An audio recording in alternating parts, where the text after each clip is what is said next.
Dios les bendiga, amados hermanos y amigos en cualquier parte del mundo que están viendo en este día el consultorio del alma. Qué alegría volver a estar con ustedes a través de la maravilla de la televisión cristiana y saber que hay tantos hermanos que van a ser bendecidos otra vez por la buena palabra de Dios. Hoy estamos dándole continuidad al tema sobre cómo Dios puede usar una vasija diferente a otra en su reino, y para eso estamos llevando a cabo una serie sobre los 7 vasos que existen en la casa del alfarero Dios. Dios tiene una casa de alfarería, es la iglesia. Él es nuestro alfarero y tú y yo somos barro que el alfarero fabrica y nos llama y nos usa para el servicio de su reino. Cuando leemos Romanos capítulo 9 versículo 22, ese versículo habla con un desafío. ¿Y qué si Dios, queriendo mostrar su ira, dice que preparó de antemano los vasos de ira en la casa de Dios? Es muy importante que entendamos a qué se está refiriendo la palabra cuando leemos vasos de ira en la casa de Dios. Porque Dios no predestina a nadie para condenarlo. Dios no elige a una persona para que sea un vaso de ira. La Biblia está hablando más bien de la omnisciencia de Dios, lo que se llama en la palabra la presciencia de Dios. Obviamente, si Él es Dios, Él lo sabe todo de antemano, y es por eso que la Sagrada Escritura habla de vasos de ira en la casa de Dios. Cuando nos remitimos a lo que estamos viendo para demostrar cómo en la alfarería hebrea física también existían diferentes tipos de vasos, y cómo eso es un paralelo con los vasos que hay en la casa de Dios, encontramos a que un alfarero judío le llamaba un vaso de ira. Tal como hemos estudiado en series anteriores sobre esos vasos que llegaron a ser de ira eran los vasos que obviamente se desgastaban alguna que otra vez por el uso, ya fueran antiguamente vasos de misericordia, vasos escogidos, vasos de honra, y los otros vasos que por ser usados, como eran vasijas de barro, estaban también sujetos a la entropía, o sea, al desgaste. Y hemos estudiado en series pasadas como el alfarero, cuando esos vasos se quebrantaban por el tanto uso, él tenía la sabiduría para repararlos hasta donde su fuerza podía llegar. Estudiamos que con sangre de sanguijuela, la sangre de esos animalitos que crecen en las pieles de las ovejas y que chupan la sangre de los corderos, que en definitiva entonces la sangre de sanguijuela era sangre de cordero, con esa liga de barro, agua y sangre espesa de cordero, el alfarero podía formar otra vez el asa, la boca de esa vasija, y la ponía en el horno, y finalmente casi en todas las veces volvía a obtener una vasija reparada que volvía a ser usada para los diferentes destinos que el alfarero con sabiduría sabía separar. Pero pasaba algo triste. Algunas de esas vasijas, tras ser tratadas con la tierna mano del alfarero, finalmente, después de sacarlas del horno otra vez, se volvían a romper. Y perseverantemente el alfarero volvía a hacer el tratamiento igual, pero finalmente otra vez se rompían en la mano del alfarero. Y la costumbre era que cuando ya el alfarero sabía que no había remedio, había una colina en Israel a donde los alfareros subían con los sacos llenos de esas vasijas que ya no tuvieron arreglo. Y a esas vasijas el alfarero les llamaba vasos de ira, porque cuando él sabía que había trabajado con esmero y se seguían rompiendo en su mano, él iba a aquella cumbre y tiraba hacia abajo, hacia el precipicio, aquellos vasos en aquellos sacos, y esos vasos hacían pedacitos al caer al precipicio, y se dice que solamente servían para que los leprosos que pasaban por el camino pudieran tomar aquellos pedacitos de vasos de barro para rascar su piel en su terrible padecimiento. En la Biblia encontramos algunos casos de vasos de ira. Personas con quien Dios trató, a quien Dios bendijo, a quienes administró su misericordia, a quienes dio su Espíritu Santo, pero el corazón estaba enfermo. Una vez estaba leyendo esto de que cuando alguien no trata con su pecado dominante, finalmente el pecado dominante va a ser un ocaso, va a destruir a esa persona. Por eso la Biblia nos da el remedio para que el Espíritu Santo trate con los problemas morales de nuestra vida. Dice Hebreos capítulo 12, para que lo cojo en nosotros no se siga saliendo, no se salga del camino, sino que sea sanado. En Mateo capítulo 27, a partir del versículo 3, tenemos la historia de un hombre que fue discípulo de Cristo. Lo conocemos como Judas Iscariote. Su nombre era Judas, y ese last name, decimos en inglés, ese otro nombre, Iscariote, era porque Judas era de Cariot, el único discípulo que no era de la Galilea, sino del sur. Y de esa tierra de Cariot, él salió, el Señor lo llamó, lo equipó, lo bendijo, lo mandó a predicar el evangelio junto con los otros 11 discípulos, le dio poder, autoridad. Pero la Biblia dice algo triste de Judas, y era que él como tesorero sustraía del dinero que era del ministerio de Cristo, y había acostumbrado su vida insensiblemente a robar del tesoro de Dios. La Biblia habla con dolor de que cuando llegó a la cumbre del ministerio de Cristo, iba a morir en la cruz. Esa noche antes de él padecer, el jueves en la noche, el Señor Jesucristo subió al aposento alto con sus 12 discípulos. Allí entregó a Judas la última oportunidad de gracia para que Judas no fuera un vaso de ira. Pero quiero recalcar que Dios no hace un hijo de perdición. Judas se perdió porque quiso, porque practicó el pecado, porque no sanó el área podrida de su espíritu corrompido. Y la Biblia dice que el Señor le dio incluso el pan del Cordero de la Pascua, aquel pan sin levadura, y lo mojó en la salsa del Cordero Pascual, lo entregó a Judas. Pero después de aquel bocado que debía ser de bendición, dice la palabra que Satanás entró en él, y Judas fue a ejecutar algo tan insensato. Se puso de acuerdo previamente con los principales de Israel, los líderes judíos que eran detractores de Cristo, y le pidió que le pagaran 30 piezas de plata.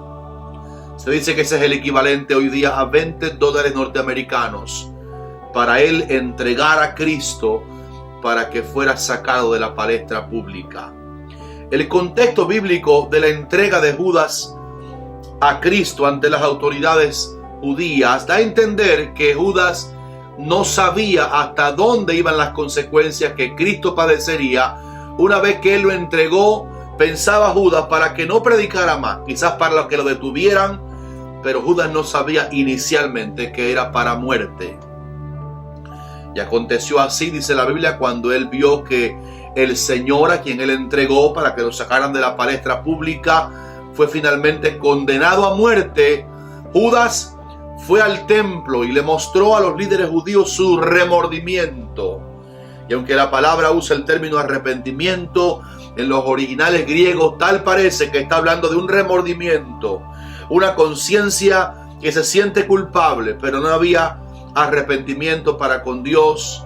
Y le dijo a los líderes: yo estoy arrepentido de lo que hice. Ellos le dijeron: allá tú, ¿qué nos importa a nosotros? Y Judas tiró, dice la palabra del Señor, en el templo aquel dinero. Con ese dinero compraron el campo de sangre para sepultura de extranjeros. La Biblia dice en el libro de Mateo y también en otros evangelios de la Santa Biblia, dice que Judas, al ver lo que estaba pasando y sintió que había un cuarto sin salida para él, él fue y se ahorcó.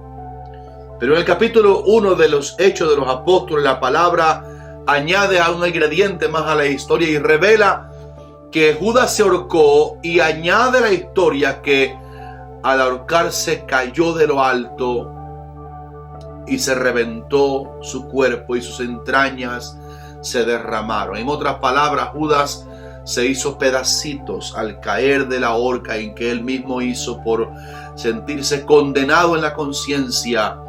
Porque Satanás nunca le dice a los que tienta hasta dónde los va a llevar si pecan.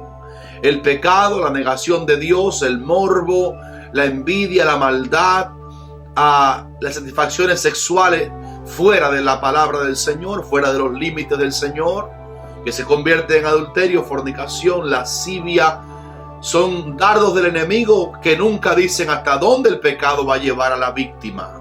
Y así le pasó a este hombre. Él no sabía que después de entregar al Señor no soportaría más en su conciencia el golpe de esa voz que habla dentro de cada ser humano que hace lo malo, y él perdió la vida en ese mismo día. En otras palabras, la ilustración que les hice al principio sobre la colina, el alfarero tirando con gran ira aquellas vasijas de barro sin remedio, ilustran perfectamente lo que le pasó a Judas Iscariote, porque él también de una colina cayó y se reventó, se hizo pedazos. En otras palabras, Judas llegó a ser un vaso de ira en la casa de Dios. La Biblia nos entrega aún esos datos tristes de los hombres de Dios, de aquellos que fueron una vez heraldos, que fueron una vez peregrinos del camino del Señor, porque la Biblia nos habla con transparencia de eso para hacernos entender a nosotros que estamos ahora en estos tiempos tan postreros, que ninguno se puede confiar en su propia fuerza. Ni la trayectoria me sirviera de mucho si hoy elegiría abandonar el camino del Señor.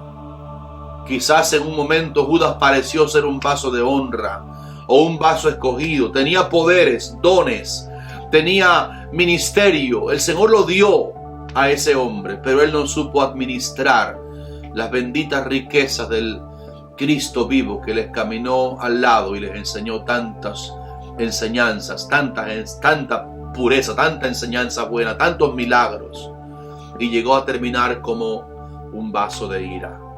Queridos hermanos, para mí también y para ti que me ves en este audio video, la enseñanza es contundente.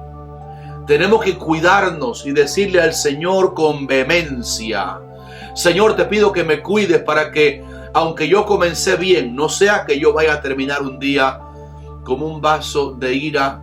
Porque la Biblia habla de los que abusan de la gracia de Dios y convierten la gracia de Dios en libertinaje. Y llega un momento, como le pasó a David, que la persona puede caer en insensibilidad espiritual. Uno de los daños del gran rey David, el hombre conforme al corazón de Dios, el dulce cantor de Israel, es que David perdió la sensibilidad. No era permitido a los reyes acumular muchas riquezas, pero David la acumuló. No era tampoco bíblico en el caso de reyes de Israel tener caballerías en abundancia ni tener más de una esposa. Eso tampoco era permitido a los reyes en el tiempo aún de la poligamia. Pero David tuvo un gran harén de mujeres.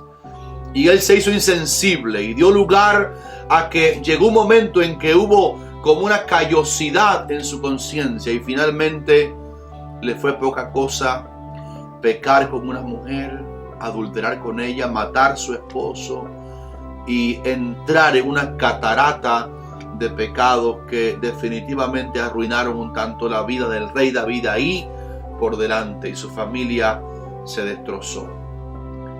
Cuando yo me miro en ese espejo, personalmente digo: Señor, como oró el apóstol Pablo, como dijo Pablo a los hermanos, dijo: yo no quiero, habiendo sido heraldo para muchos, finalmente poder ser eliminado. Nadie de los que estamos aquí en este día estamos completamente exentos, exonerados de un descuido. Por eso Hebreos 2 dice: tengamos cuidado y atendamos a las cosas que hemos oído, no sea que nos deslicemos. Dice un poquito más abajo: ¿y cómo escaparemos si descuidamos una salvación tan grande? Y en este día, al estudiar los vasos de ira, podemos orar: Señor, guárdame, haz que mis ojos permanezcan sobre tu palabra, haz que mi corazón esté abierto a ti. Yo quiero el privilegio de llegar bien al final, porque ese es el propósito por el cual estamos en este bendito camino del Señor, que podamos llegar al final y decir con Pablo: he avanzado, he corrido, he terminado, he peleado la buena batalla. Así que ahora me está guardada la corona de vida, la cual me dará el Señor, juez justo, en aquel día, y no solamente a mí, pero también a todos los que aman su venida. Proclamo victoria para ti. No se es cristiano verdaderamente triunfador sin una vida ferviente de oración secreta. Nos hace falta un lugar a solas con el Maestro, imitando a Jesús, que se iba al monte a orar o amanecía en el desierto orando, buscando una oportunidad para refrescar su alma en la presencia de su Padre Celestial. En este día proclamo que Dios te va a guardar. Él es tu guardador, el mío también. Es nuestra sombra a nuestra mano derecha, y Él puede darnos el milagro de no caer, para que no seamos vasos de ira que para nada bueno sirven al final, sino seamos instrumentos de honra. Dice la palabra que si alguno se limpia de esas cosas del pecado, llegará a ser instrumento para honra, santificado, útil al Señor y dispuesto para toda buena obra. Si tú no tienes a Cristo y me estás viendo en este video, donde quiera que estés, con una sencilla oración de fe, no de palabra, pero de corazón, te salvas de las tinieblas a la luz, del infierno al cielo, de Satanás. Vienes a ser ahora poseído, lleno del Espíritu Santo de Dios. Y Él vivirá en ti y habitará en tu corazón y te dará vida. Dile conmigo ahí donde estás: Señor Jesús, hoy te acepto como mi Salvador. Perdona mis pecados. Escribe mi nombre en el libro de la vida. Yo sé que tú eres mi Salvador y mi Señor. Si lo has hecho, tienes vida eterna. Busca una iglesia, busca un pastor que te predique la palabra de Dios, y nos vemos pronto, si no fuera aquí porque el tiempo se nos acaba en esta tierra, allá en el bendito reino de los cielos, en la nueva Jerusalén. Hasta pronto. Este es el pastor Eliseo Rodríguez de la Iglesia Evangélica Monte de Sión, y este es el consultorio del alma. Que Dios te bendiga. Amén.